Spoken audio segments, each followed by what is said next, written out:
Hey, what's up guys? Professional outdoor photographer David Johnston here for Outdoor Photography Guide. And I'm coming to you from my studio today to talk about a trick I like to use in Lightroom to really enhance the textures in my images, and that's how to apply textures in Lightroom. So let's look at this photograph that I have on my screen right now. It's a really nice image. The composition has some cool features down here in the foregrounds.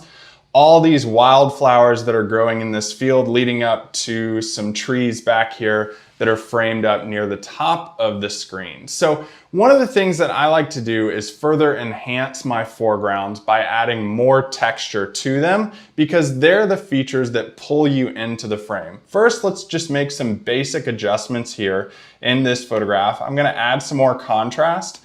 I'm gonna lift my shadows where those foreground features are. I'm gonna decrease the whites that are in the sky that are kind of distracting there. And then I'm gonna scroll down and let's just add some vibrance, and let's also add a little bit of saturation.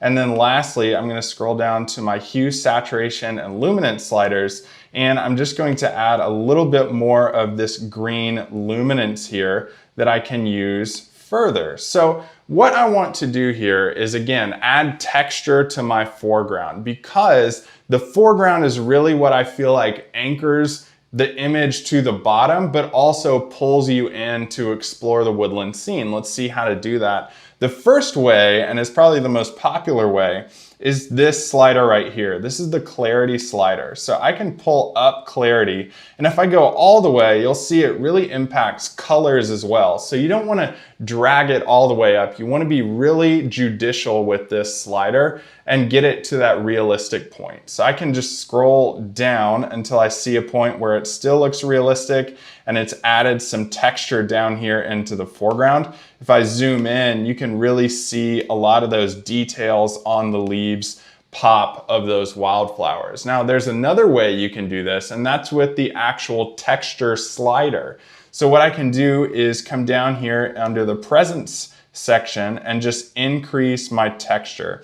Now I think to really get this right, you have to zoom in on your area and also a little bit of the background.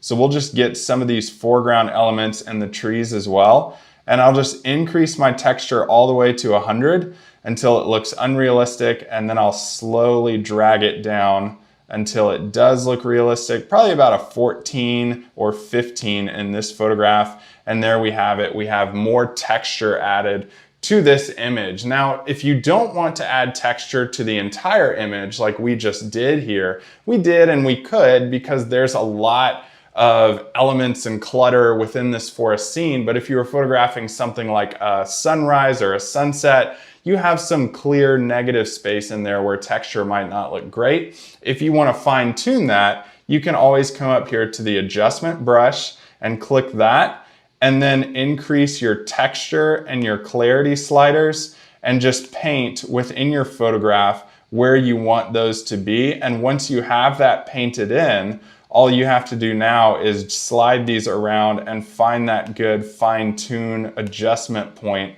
of where these look realistic and can impact your photograph in a positive way.